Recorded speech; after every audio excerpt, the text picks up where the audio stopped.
నా ఫోన్ ఎత్తలేదు, నేను ఫీల్ అవ్వలేదు, కానీ ఎంతోమంది అభినందనలు అందుకుందని ఆనందపడ్డా. I know how I talk, yeah. And before I talk about the hero, as a writer, I want to talk about the subject first. ఇది surrogacy మీద సినిమా ప్రతి ఒక్కళ్ళు చూడాలి. బికాజ్ మన ప్రపంచంలో పాపులేషన్ ఎంత పెరుగుతున్నా వాటన్నిటితో పాటు పెరుగుతున్న సమస్య పిల్లల్ని కనలేకపోవడం. Every female can watch this film and feel the pain of Srinidhi and Raashi Khanna. And వాళ్ళ ఫ్యూచర్ని, వాళ్ళ పాస్ట్ని, వాళ్ళ ప్రజెంట్ని చూసి ఎమోషనల్గా కనెక్ట్ అయ్యే సినిమా. ఒక్కొక్క డైలాగు అదరగొట్టేశాడు సిద్ధు. మాట్లాడటం, డైలాగ్ పాజ్ తీసుకుని మాట్లాడటం, లేదంటే లొడ మాట్లాడే క్యారెక్టర్ టిల్లు, అలా కాకుండా బయటకు వచ్చి మాట్లాడటం అనేది it's a beautiful effort and you have to be appreciated and you should get enough recognition for it.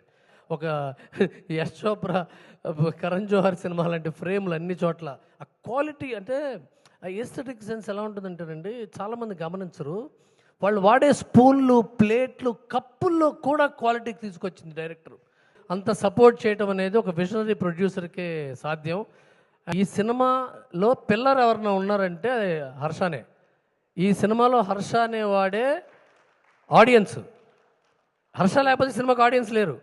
అతనితోనే మాట్లాడుతుంటారు, అతనే వింటూ ఉంటాడు. అంటే రామాయణంలో హనుమంతుడిలాగా will travel and age well. చాలా సినిమాలు ఏమవుతాయంటే ఒక 3-4 నెలల తర్వాత మర్చిపోతాం, ఓ సంవత్సరం తర్వాత పాత సినిమాలు అయిపోతాయి.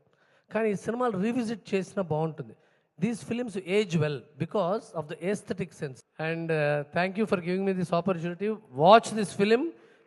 If not you are watching it, you are missing it. Please watch this film.